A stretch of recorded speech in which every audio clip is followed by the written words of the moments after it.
Ukrainian war, Russia demands annexation approved before negotiations.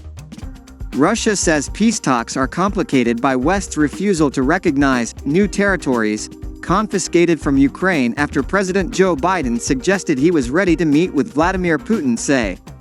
The Kremlin said it was open to negotiations but would not respond to Western demands to withdraw from Ukraine. Russia illegally annexed her 4 regions of Ukraine in late September, but never took control of any of them. 9 months after the invasion, she lost more than half of her conquered lands.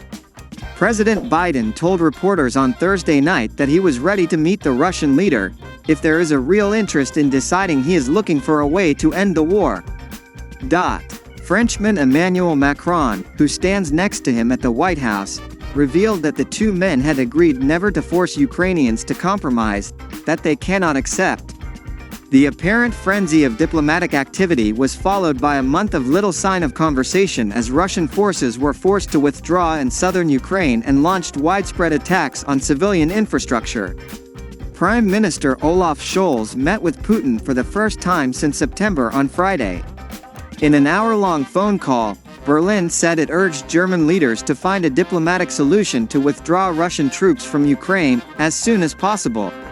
The Kremlin said Germany was pushing for the call and that Putin had urged Berlin to reconsider its approach to events in Ukraine. Putin has turned his attention to the destructive lines of Western countries, including Germany, and Kyiv has rejected the idea of a meeting outright, the Kremlin added. Spokesman Dmitry Peskov previously told reporters that Mr. Putin remains open to negotiations aimed at protecting our interests. I wasn't ready to accept. What did President Biden actually say? He said negotiations would only be possible after Putin leaves Ukraine. The search for common ground for discussion is made more difficult by the fact that the U.S. does not recognize Ukraine's new territory.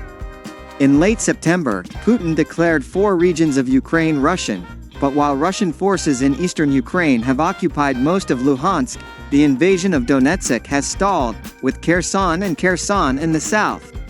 In Zaporizhia, it is lagging behind.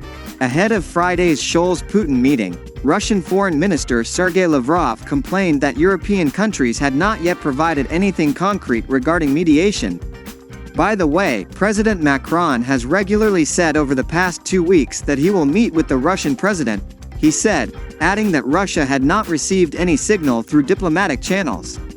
Lavrov called former Secretary of State John Kerry a man who could solve problems and have real dialogue in the past.